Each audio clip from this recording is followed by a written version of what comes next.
think people understand how bold of a statement this episode was. Episode 3 of Creature Commandos just dropped, and we have so much to talk about, particularly about G.I. Robot and how revolutionary his character is, especially in this day and age. Spoilers if you aren't up to date with Creature Commandos. Flag had a legitimate reason to be angry at the bride and Nina for walking off. If the bride wasn't off reminiscing about her dead father lover, then they would have all been at the castle. The question becomes, why did Cersei not only leave the bride and Nina alive, but she also made sure that they were okay? She put Nina in a bathtub full of water, and she changed the bride's arm back. Later, when Cersei is apprehended, I'm sorry, this still is just so funny, says that they are making a huge mistake. Now, it's easy to think that Cersei is just a villain. We know her as a villain in the comics. She's aligning herself with a group of men that are at the very least sexist, but I'm pretty sure they're also racist and a bunch of other things as well. But there's something to be said about Cersei leaving those two women alive and still not killing everyone when she pulled up at that final battle. I will say this about Cersei. She loves to throw hands. Even though she has enough magic to end a fight instantly, she gonna throw them hands, and we saw her do it at this fight. She demonstrates that, right? G.I. Robot was clearing out the SOTs, and she takes out G.I. Robot in an instant. This episode was also confirmation that Phosphorus didn't kill Rick Flag in the first episode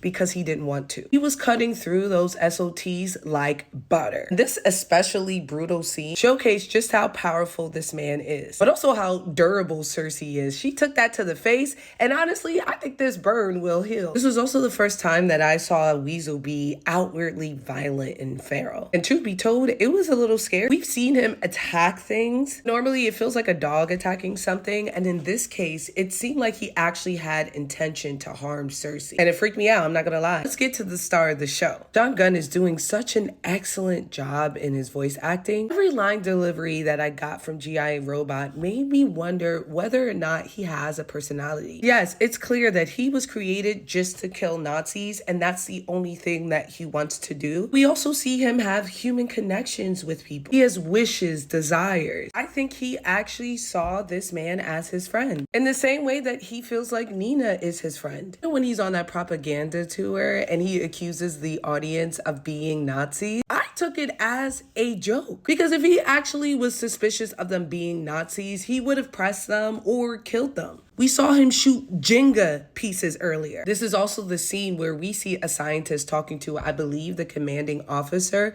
where he clarifies that G.I. Robot is not a robot, he's AI. And he says that he has some semblance of a personality. Honestly, I'm inclined to agree. When we see him in his final scene fighting his Nazi, there is genuine joy. He's laughing. And when he realizes he has to kill his friend because he's a Nazi, the line that he says is, "Oh, brother," showing that yes, he's had a connection with this man. First person in decades to treat him like he's not just a tin can. Also, something about his design reminds me of Robot from Invincible, where he's not actually making facial expressions, but we feel his intention. And I think that's why his destruction hurts so much. Though Robot is simple and straightforward, he had a consciousness in some shape or form. We see him foster connection in 3 different situations. When Cersei blew him up, I audibly screamed. But I will say it is a good sign that he was talking to Nina as a head. He is AI, and I'm sure whatever chip he has is up there. So hopefully they can rebuild him. Finally, I want to finish the review by talking about how revolutionary this scene is. As I mentioned before, the mere existence of G.I. Robot is a statement within itself. It may seem like a given that you can say that Nazis are bad. It's not. Typically, media as a whole does believe that Nazis are bad, but there is a lot of mainstream media that is afraid to outright say that the group that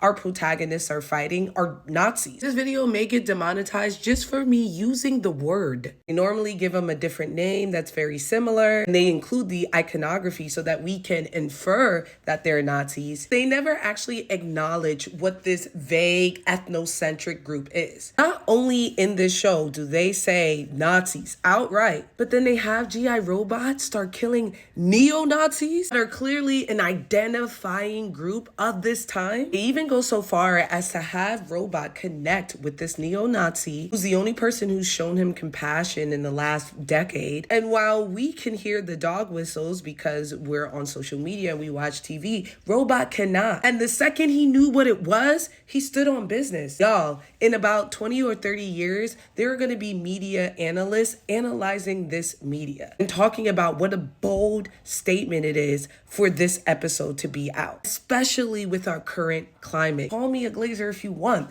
This was a big deal to me. This episode cemented what type of show Creature Commandos is, and I'm gonna say I love it. There was not a minute wasted. A well-deserved 5 out of 5 Frankie Flames.